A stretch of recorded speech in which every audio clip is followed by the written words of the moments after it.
শেষকৃত্য শেষ। শোকার্ত পরিবার ফিরছিল ভারী মনে, কিন্তু বাড়িতে পা রাখতেই দেখলেন উঠানে পা দোলাতে দোলাতে হাসছেন সেই মানুষটি যাকে কিছুক্ষণ আগেই দাহ করেছিলেন। শুনতে অবিশ্বাস্য মনে হলেও এমনই এক রোমহর্ষক অথচ হাস্যরসাত্মক ঘটনা ঘটেছে ভারতে।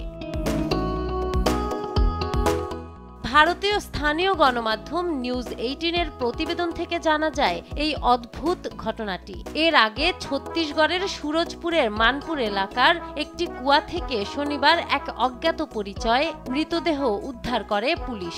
অন্যদিকে 2 দিন ধরে নিখোঁজ ছিলেন স্থানীয় যুবক পুরুষোত্তম। খবর পেয়ে পরিবারের সদস্যরা গিয়ে মৃতদেহটিকে শনাক্ত করেন পুরুষোত্তম বলে। পুলিশ কেস নেয়, দেহ হস্তান্তর হয়, শেষকৃত্য সম্পন্ন হয়। কিন্তু গল্প এখানেই শেষ নয়।